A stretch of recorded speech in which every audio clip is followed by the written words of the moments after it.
আগের দিন এত পরিমাণে বৃষ্টি হচ্ছিল, দাদা সেই কারণে বাইকটা নিয়ে যেতে পারেনি। তো আজকে ফাইনালি দাদা এদিকে কাজে এসছে, তো গাড়িটা নিয়ে যাবে, বাইকটা। আমি বললাম তুই দুপুর বাড়িতে লাঞ্চ করে যাবি, বাপি তো নেই, তো বাড়িতে যা আছে আমি সেরকমই অল্প কিছু রান্না করছি।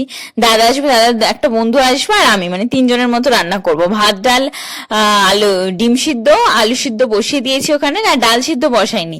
ভাত আর ডিমের ঝোল করব, আর আলু পেঁয়াজ ভাজবো।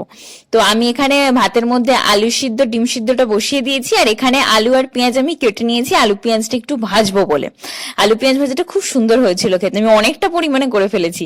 আর আমি যেহেতু অল্প তেল দিয়ে রান্না করছিলাম, একটু জল জলও দিচ্ছিলাম, মানে একটু জল দিয়ে আর কি ঘাটা ঘাটা টাইপের আর কি করেছিলাম। দাদা বলছে এটা তো ঘ্যাট হয়ে গেছে আলু, কিন্তু টেস্ট হয়েছিল খুব। এখানে যেহেতু মাছের তেল আছে, তো সেই কারণে আমি ভাতের সাথে আলু সিদ্ধও দিয়েছি। আলু সিদ্ধ মাছের তেল তো অসাধারণ লাগে, ছোটবেলা থেকে মা আমাদেরকে খাইয়েছে, আমি আর দাদা তো খেতে অভ্যস্ত।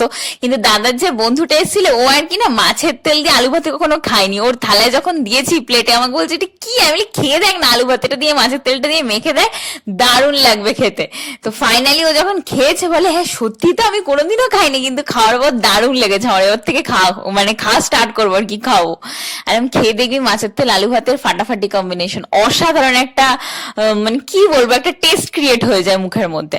আর এখানে আমি গুঁড়ো মশলা দিয়ে রান্না করছি আর ডিমের ঝোলটা, যেহেতু আলু এখন সিদ্ধ হতে যাচ্ছে না, আমি ছোট ছোট করে কেটে ওটাকে আলু আর ডিমটা ভেজে রেখেছি।